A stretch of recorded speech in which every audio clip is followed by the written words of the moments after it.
देखिए निफ्टी में मैंने आज जो ट्रेड बनाया, जैसा कि आप देख सकते हैं कि सामने आपको दिख रहा है कि मैंने कहाँ पे ट्रेड बनाया।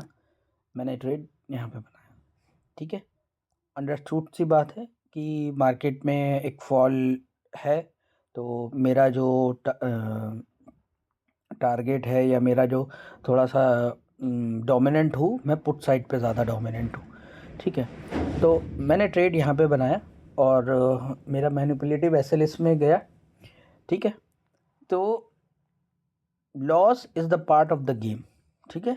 आप इस चीज़ को समझ लीजिए और जिस दिन लॉस हो उसको प्रोफेशनली लेना सीखिए, ठीक है। तो मैंने उस लॉस को आपने मेरे वीडियोस देखे होंगे, मैं लॉस होने पे भी मार्केट ट्रेड से चला जाता हूँ मार्केट आवर्स में, और प्रॉफिट होने के बाद भी, ठीक है। आपको एक चीज़ समझनी होगी। अभी मैं 1-2 दिन पहले एक वीडियो देख रहा था, उसमें एक ट्रेडर ही है वो, उसकी एडवाइस बहुत अच्छी थी, बहुत अच्छी एडवाइस लगी मुझे।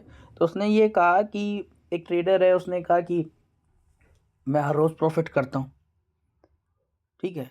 तो उसने कहा नहीं, आप हर रोज़ प्रॉफिट नहीं करते हैं। आप क्या करते हैं कि अगर आपने अपने सेटअप पे एक ट्रेड लिया, ठीक है, और उस सेटअप पे आपको एसएल लग गया, ठीक है, तो फिर आप मार्केट से फिर जद्दोजहद करते हो, लड़ते हो, झगड़ते हो उससे, मतलब कहीं ना कहीं, क्योंकि मार्केट आप इतना सीख ही लेते हो, आपको पता है कि यहाँ पे मैं इतना प्रॉफिट निकाल लूँगा, यहाँ पे इतने पॉइंट ग्रैब कर लूँगा, ठीक है।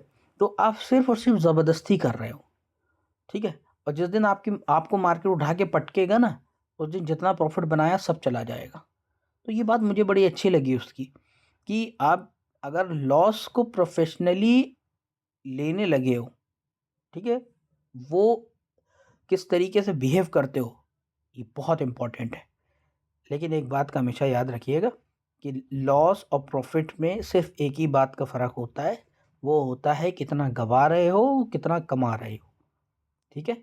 जो चीज़ आप आज करके पैसा बनाते हो, वही चीज़ आप कल करके लॉस करते हो, ठीक है। फ़र्क बस इतना है कि कितना आप गवा रहे हो, कितना आप कमा रहे हो, ठीक है। अपने रिस्क रिवॉर्ड पे कितना फोकस हो, ठीक है। तो इस वो एडवाइस मुझे अच्छी लगी, तो मैंने आपको बताया कि हमेशा याद रखिए, लॉस को भी प्रोफेशनली लीजिए और प्रॉफिट को भी प्रोफेशनली लीजिए, ठीक है। ये एक बिज़नेस का हिस्सा है और आप अपने इस पार्ट को चलने दीजिए। और हमेशा याद रखिए कि एक ट्रेडर की लाइफ में एक फेज़ नहीं होता है, कई फेज़ होते हैं। तो अभी आप जिस फेज़ में हैं, ठीक है, आप अनलकी और लकी के फेज़ से बाहर आ गए हैं।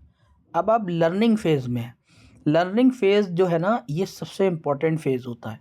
जितना आप मार्केट को सीख लेंगे, जितना आप मार्केट को समझ लेंगे, जितना आप मार्केट को टाइम दे लेंगे, ये आपके लिए बहुत अच्छा है, ठीक है।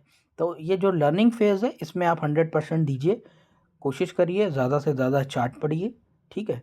तो लर्निंग फेज़ को जितना हो सके एक्सप्लोर करिए, और अलग-अलग इंडेक्स में भी कर सकते हैं, ऐसा कुछ नहीं कि निफ्टी में ही करना है। निफ्टी में भी कर सकते हैं, बैंक निफ्टी में भी कर सकते हैं, सेंसेक्स में भी कर सकते हैं।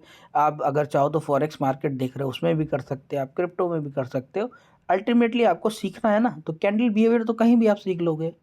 अगर आप इंडियन मार्केट को लाइव मार्केट में नहीं देख पा रहे हो, आपके पास टाइम नहीं है, तो आप फॉरेक्स मार्केट देखो, वहाँ आपको देखने को मिल जाएगा।